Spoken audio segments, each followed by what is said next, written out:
coffee in the break room used to be Nespresso. We had the little metallic pods, color-coded by intensity, stacked in neat glass towers that caught the morning light filtering in from the ferocious Chicago skyline. It was a small thing, a $2 luxury that the old man, our founder, Mr. Henderson, insisted on. He used to say that if you're going to ask people to move millions of dollars before noon, the least you can do is caffeinate them with dignity.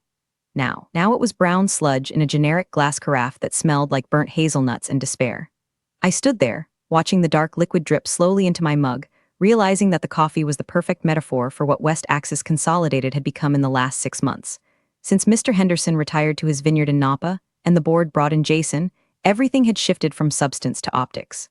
Jason, he didn't want to be called Mr. Sterling. He insisted on Jason. He was 34, wore sneakers that cost more than my first car, and used words like disrupt, pivot, and lean agile as if they were punctuation marks. I'm Sharon. I've been here for 17 years. I started as a junior analyst when we were just a regional logistics firm, and I climbed, inch by bloody inch, to become the director of capital projects. I don't have an MBA from Wharton. I don't have a Twitter following. What I have is a memory like a steel trap and the personal cell phone numbers of every major commercial lender in the tri-state area. I built the financial bedrock of this company. I negotiated the revolving credit facilities that kept the lights on during the crash of 08. I structured the debt for the fleet expansion in 15. I am part of the drywall, but drywall isn't sexy. Drywall doesn't get venture capital excited. Sharon, earth to Sharon. I turned to see Rick leaning against the doorframe, flashing that grin that was all teeth and ambition. Rick was my VP. Technically, he was my boss, though I had spent the last 5 years teaching him how to read a balance sheet without hyperventilating. When Jason took over, Rick had latched onto him like a barnacle on a hull. He traded in his Brooks Brothers suits for slim-fit blazers and started drinking green juice during meetings. "Morning, Rick," I said, taking a sip of the terrible coffee. It tasted like battery acid. "What's the crisis?" "No crisis, just vibes," he said, finger-gunning me. I physically suppressed the urge to throw my mug at him. "Jason wants the Q3 projection deck scrubbed again. He thinks the risk assessment is too pessimistic, wants to show more blue sky potential for the board." "It's not pessimistic, Rick. It's math," I said, keeping my voice level. "We're leveraged at 4.5 times EBITDA. If interest rates tick up even a quarter point, that blue sky turns into a thunderstorm. We can't just delete liabilities to make the slide look pretty." Rick sighed, a dramatic exhalation that suggested dealing with reality was a burden he shouldn't have to bear. "See, that's the legacy thinking Jason is talking about. We're not a logistics company anymore, Sharon. We're a tech-enabled logistics platform. The multiples are different. Just massage it, please, for the team." "I don't massage numbers, Rick. I audit them." He stopped smiling. For a second, the mask slipped and I saw the annoyance underneath. "Just get it done by the all-hands meeting this afternoon. Jason wants everyone aligned." He pushed off the doorframe and walked away, tapping furiously on his phone. I watched him go, feeling a cold knot form in my stomach. It wasn't just the request to fudge the numbers. I was used to sales guys trying to inflate projections. It was the silence that was bothering me. For the last 3 weeks, the email traffic in my inbox had dropped by 40%. Meetings that used to require my signature were happening in breakout sessions that I wasn't invited to. The Strategic Planning Committee had been renamed the Growth Squad, and my calendar invite had mysteriously disappeared, replaced by a generic notification. I walked back to my office, one of the few actual offices left after Jason tore down the cubicles to create an open-concept collaboration zone that sounded like a cafeteria during a prison riot. I sat down and looked at my dual monitors. I pulled up the server logs. It was a habit of mine, a paranoia bred from years of handling sensitive escrow accounts. There it was.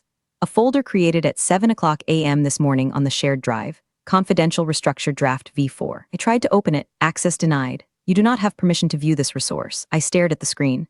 I was the director of capital projects. There wasn't a single financial document in this company I shouldn't have access to.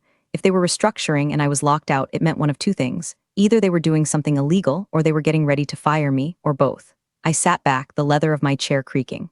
I looked at the photo on my desk. He and Mr. Henderson shaking hands after the IPO. He looked so proud. I looked so young. Legacy thinking, Rick had said. I opened my drawer and pulled out a small red notebook. It was my backup brain. In it, I had written down the details of every covenant, every clause, and every handshake deal I had made over the last 2 decades. I flipped to the back, to a section titled 2021 Debt Consolidation First National Bank. My eyes scanned the lines I knew by heart, but I needed to see them written down to calm my racing heart. Clause 17B, Key Person Provision. A slow, cold smile spread across my face. They thought I was just an obstacle. They thought I was just a middle-aged woman with a spreadsheet habit who didn't understand the vision. They thought they could just delete me like a bad line of code. Speaking of code, if you're enjoying this descent into corporate madness, give me a solid and hit that subscribe button. It helps me keep the lights on and the coffee better than what I'm drinking right now. Anyway, back to the impending train wreck.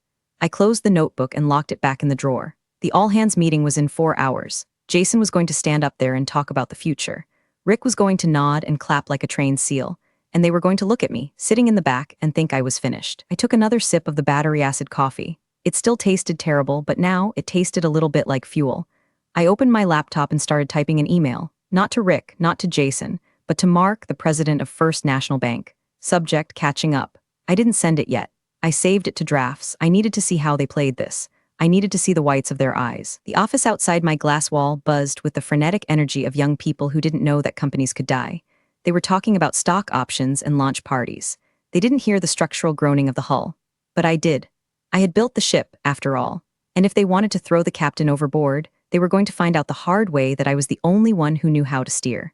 The town hall auditorium was freezing. It was another one of Jason's changes, keeping the ambient temperature at a brisk 68 degrees because he'd read a blog post somewhere that said colder temperatures increased cognitive synaptic firing. To me, it just felt like a morgue. I sat in the third row aisle seat. It was my spot. It had been my spot for 10 years of quarterly reviews. Around me, the new breed of West Axis employees were settling in, balancing their laptops on their knees, their faces illuminated by the blue light of Slack channels and Twitter feeds. There was a nervous energy in the air, the kind of electric static that precedes a thunderstorm or a mass layoff. The lights dimmed, and the bass-heavy intro music started thumping. It was Radioactive by Imagine Dragons. Of course it was. Jason bounded onto the stage. He wasn't wearing a tie. He was wearing a t-shirt under a $2,000 blazer that said Disrupt in binary code. He grabbed the microphone with 2 hands, leaning into it like a stand-up comic about to roast the front row. "How are we feeling, West Axis?" he shouted, a smattering of woos and applause. It wasn't the thunderous ovation Mr. Henderson used to get, the kind that came from genuine respect. This was the applause of people who were afraid of losing their vesting schedule.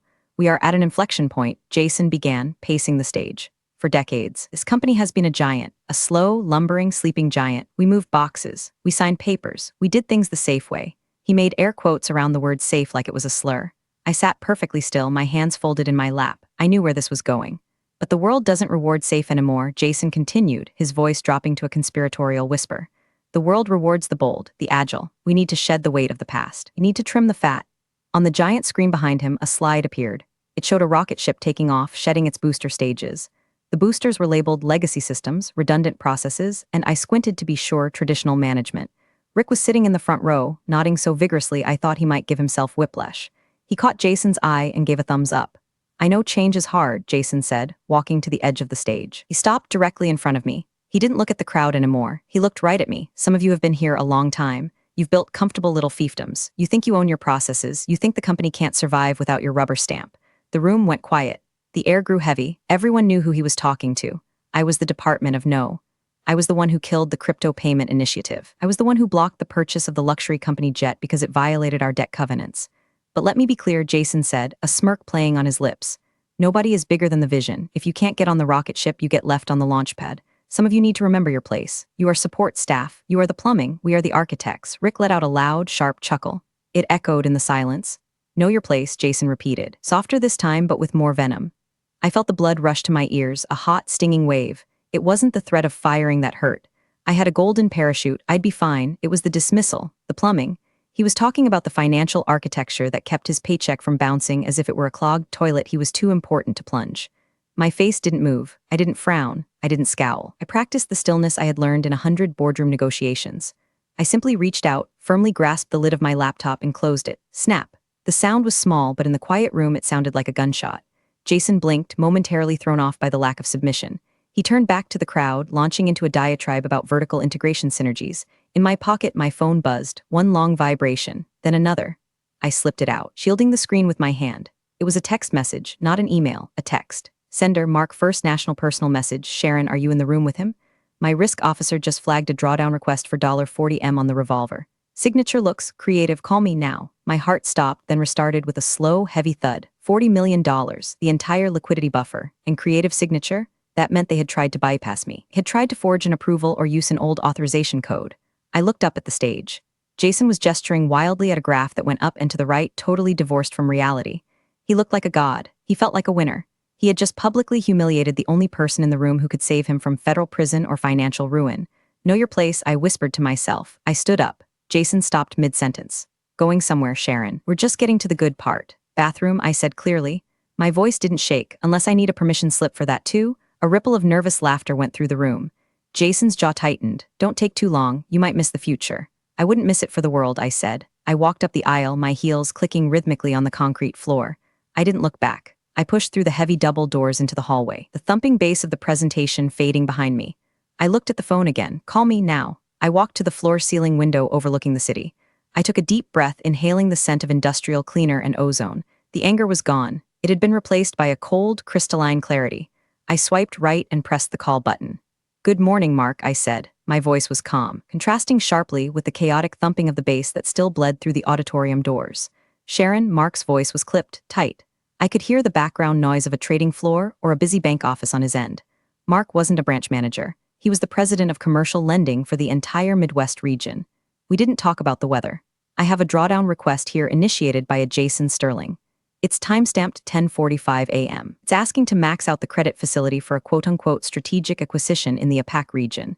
I stared at the city below. The cars looked like toys. I'm not aware of any acquisition in APAC, Mark, and I certainly didn't authorize a $40 million wire. I know you didn't, Mark said, because the authorization code used was from an old protocol. It's technically valid in the system, but it hasn't been used since Mr. Henderson left. It triggered a level 3 compliance flag on our end. He's trying to bypass the counter-signature, I said, the realization settling on me like a heavy coat. He thinks because he's CEO, he has unilateral access to the debt facilities. Does he? Mark asked. The question was a test. He knew the answer. He just wanted to know if I was still the person he thought I was. No, I said firmly. Reference the 2021 Restructure Agreement, Section 4, Paragraph 2, and the side letter regarding the key person provision. I heard the typing of keys on his end. Pulling it up now? Yes, here it is. Drawdowns exceeding $5 million require the dual authorization of the CEO and the Director of Capital Projects, specifically Sharon Miller. And here's the kicker. Failure to maintain Sharon Miller in a key oversight role constitutes a technical default. A technical default, I repeated, tasting the words. For those who don't speak banker, a technical default is the financial equivalent of a nuclear launch. It doesn't mean you ran out of money. It means you broke the rules of the loan. And when you break the rules, the bank doesn't just get mad. They get everything. They can freeze accounts, demand immediate repayment of the entire principal, in our case, $150 million, and essentially seize the company's assets. Tried to remove you from the signatory list this morning, Mark said, his voice dropping an octave. We got a fax from your legal department, a request to update the authorized officer list. Your name was crossed out, replaced with Rick, what's his name? The one who looks like a game show host? Rick Stevens, right, Stevens. We rejected it pending your confirmation. I closed my eyes. They had really tried to do it. While I was sitting in that meeting, listening to Jason insult me, they had tried to erase me from the company's financial DNA. Mark, I said, leaning my forehead against the cool glass of the window. I need you to do me a favor. Do not process that wire. Obviously, Mark snorted. I'm not sending $40 million to a guy who wears hoodies to board meetings unless you tell me it's okay. And the signatory change? It's in the trash. As far as First National is concerned, we're the gatekeeper. That was the deal we made with Henderson. We bet on the jockey, not the horse. You're the jockey, Sharon. Thank you, Mark. Sharon, he paused. If he pushes this. If he tries to override the bank, he will, I said. He thinks banking is an app on his phone. He doesn't understand that relationships are legally binding. Then he's going to hit a wall. A very hard, very expensive wall. What do you want me to do? I looked at my reflection in the glass. I looked tired. I looked 45. I looked like plumbing. But plumbing is what holds the water. And without water you die. Hold the line, I said. He's going to call you. He's going to scream. He might threaten to move the business to Chase or Wells Fargo. Let him try, Mark laughed. With your leverage ratio, nobody touches this debt stack without your personal guarantee on the oversight. You're the only reason the covenants are waived. Exactly. So when he calls, don't answer, let him sweat. Let him think the system is broken. I need him to realize that his rocket ship doesn't have any fuel unless I sign the check. Understood. I'll put a temporary hold on the revolver. System maintenance or compliance review. Let's go with compliance review. It sounds scarier. Perfect. And Sharon, yeah, watch your back. If he's trying to move that kind of money this fast, he's desperate. Liquidity might be tighter than the public reports show. I know, I said, that's why I'm going back to my desk. I have some legacy systems to update. I hung up the phone. The silence in the hallway felt different now. It wasn't empty. It was pregnant with potential. Inside the auditorium, I could hear the muffled sound of applause. Jason must have just unveiled the new logo or something equally useless. I turned away from the meeting. I walked toward the elevators. I wasn't going back to the auditorium. I was going to my office. I had work to do. If Jason wanted to play games with the company's lifeblood, I was going to show him what happens when you cut an artery. The office floor was deserted. Everyone was still in the town hall, drinking the Kool-Aid. The silence was absolute, save for the hum of the HVAC and the distant wail of a siren 3 blocks over. It was the perfect atmosphere for an execution. I sat down at my desk and woke up my computer. The screens glowed to life, two monolithic eyes staring back at me. I cracked my knuckles, a cliché, I know, but satisfying nonetheless, and logged into the back end of our ERP system. Most people think the CEO has the master key to a company. They imagine a golden password that unlocks every door. In reality, modern corporate governance is a web of permissions, roles, and segregation of duties. Jason had the title, but I had the admin rights to the finance module because I had set it up 10 years ago when we migrated from legacy servers. I navigated to user management roles executive leadership. There was Jason's profile. Permissions, full read/write, level 5 approval authority, and there was Rick's. Permissions, read/write, level 4 approval authority. I didn't delete them. That would be sabotage, and I wasn't going to give them grounds to sue me for destruction of data. I simply enforced the rules. I clicked on Global Settings Compliance Protocols. I checked a box labeled Enforce Strict Segregation of Duties, SOX 404, then I went to the Treasury Management module. This was the interface that talked to the banks. It was the bridge. I found the pending transaction queue. There it was, the phantom request for $40 million, sitting in a pending bank acknowledgement state. I opened the audit trail for the request. It showed the user J. Sterling had initiated it and R. Stevens had approved it 1 minute later. Dual approval, technically correct, except for one thing. I opened the approval hierarchies table. I found the rule for capital expenditures $5M. I added a new condition, requires approval group, director cap proj. Then, I went back to the specific bank interface account settings. I changed the security protocol from standard to enhanced verification. This meant that any outgoing wire over $10,000 would now require a physical hardware token, a little RSA dongle that generated a 6-digit code every 60 seconds. I had the only active dongle in my top drawer. Jason had lost his weak one. Rick never picked his up from IT. I sat back and watched the screen. The system refreshed. The little green light next to the bank link flickered and turned amber. Status, verification required. Somewhere in the cloud, the digital handshake between West Axis and First National was suddenly demanding a secret password that only I knew. I wasn't done. I opened my email and drafted a message to the general counsel, Sarah. Sarah was a good lawyer, but she was terrified of Jason. She bent with the wind. I needed to stiffen her spine. 2. Sarah Jenkins, General Counsel, CC. External Audit Partners, Board Risk Committee, Subject, Urgent. Compliance Alert, Unauthorized Debt Restructure Attempt, Sarah. I have detected an attempt to draw down the entirety of our revolving credit facility, $40M, this morning without the requisite covenant certification or the signature of the designated guarantor, myself, as required by our 2021 Master Credit Agreement. Per our fiduciary duties, I have placed a temporary compliance hold on all Treasury functions to prevent a technical default. Please advise the board that any alteration to the signatory list without bank consent triggers immediate repayment clauses. Regards, Sharon. I hovered the mouse over the send button. Copying the external audit partners was the nuclear option. Once the auditors knew, couldn't be buried, it had to be investigated. It became a material event. I looked at the clock. 11:45 a.m. The town hall would be ending in 15 minutes. They would be walking out high on adrenaline, ready to spend that $40 million. I clicked send. The whoosh sound of the email leaving my outbox felt like the sound of a guillotine blade dropping. Almost immediately, my instant messenger popped up. It was Bob from IT. Bob IT, hey Sharon. Getting weird alerts from the Treasury server. Says token mismatch for the CEO's account. Did you change something? I typed back, just running a routine security patch, Bob. Tell him to restart his system if he complains. It usually takes 24 hours to propagate. Bob IT, lol okay, will do THX. I leaned back in my chair. The trap was set. The water was cut off. Now, all I had to do was wait for the house to catch fire. 30 minutes later, the executive floor was buzzing again. The growth squad was gathering in the main boardroom, the one with the imported Italian marble table, and the view that cost $10,000 a month in rent. I wasn't invited, of course, but the boardroom had glass walls, and sound travels surprisingly well through the vents if you know which chair to sit in nearby. I sat in the breakout area just outside, ostensibly reviewing a stack of invoices, but my ears were tuned to the frequency of disaster. I could see them. Jason was pacing, still high on his own supply from the speech. Rick was setting up his laptop, projecting a slide deck titled Project Velocity, a PAC expansion. The board's finance subcommittee was there, 3 serious-looking men in gray suits who had flown in for the occasion. They were the money men. They didn't care about disruption. They cared about ROI. Gentlemen, I heard Jason say, his voice muffled but audible. What you saw downstairs was the vision. What Rick is about to show you is the fuel. We are ready to pull the trigger on the acquisition of Thai Logistics in Singapore. The LOI is signed. The funding is secured. One of the board members, Mr. Sterling, no relation to Jason, ironically this was old money Sterling, leaned forward. Secured? That's a $40 million cash outlay, Jason. Our last liquidity report showed $6 million on hand. That's legacy accounting, Jason scoffed, waving a hand. We've leveraged the revolver. The capital is sitting in our operating account as we speak. We moved it this morning to demonstrate speed of execution. I turned a page of my invoice stack without reading it. Here we go. Rick clicked the next slide. It showed a screenshot of a bank balance, $46 million.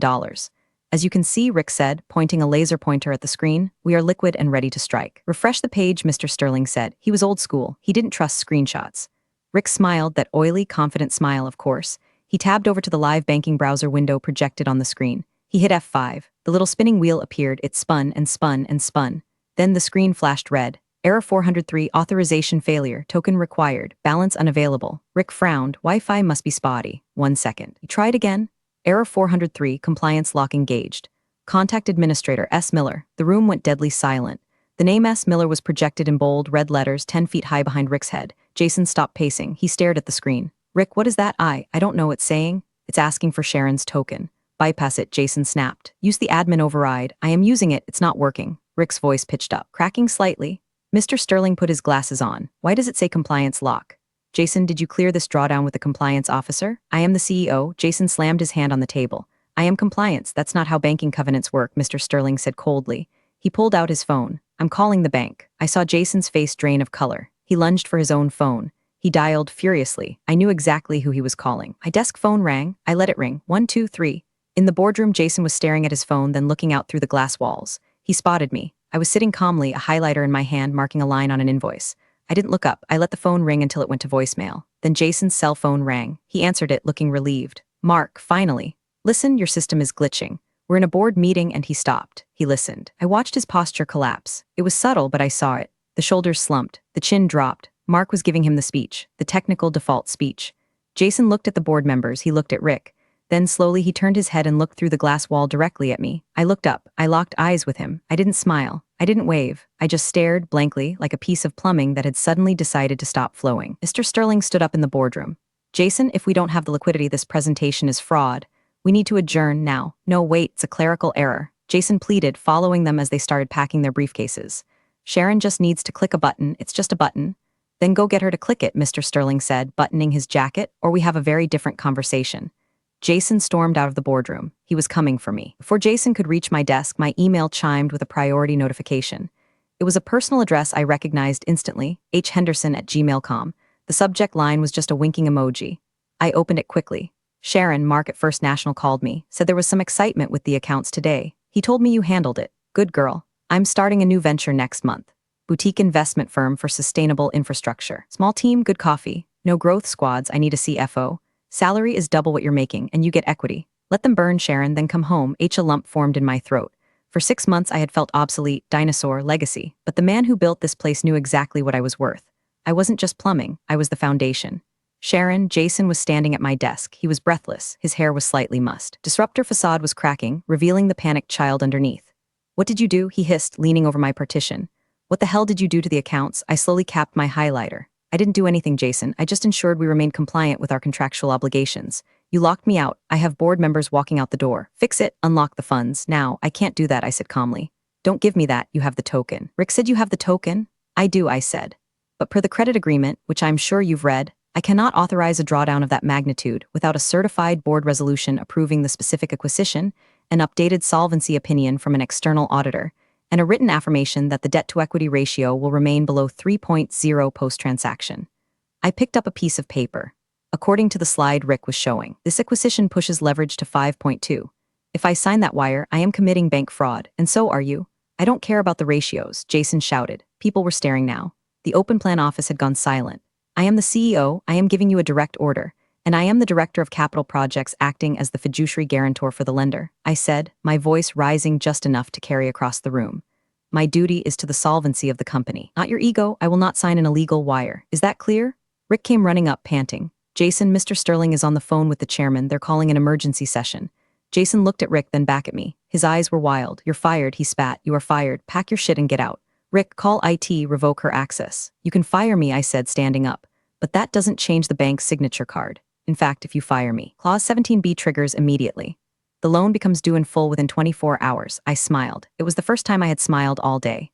So go ahead, Jason, fire me, make my day. You'll be bankrupt by lunchtime tomorrow. Jason froze. He knew I wasn't bluffing. He looked at Rick for help. Rick looked at his shoes. She's right, Jason, the key person clause. We missed it in the review. You missed it, Jason whispered. You told me the legacy contracts were boilerplate. I thought they were. Rick squeaked. I picked up my purse. I'm going to take an early lunch, I said. I suggest you use the time to figure out how you're going to explain to the board why you tried to execute a hostile takeover of your own balance sheet. I walked past them. I didn't look back. I could feel their eyes on me. I could feel the eyes of the entire office on me.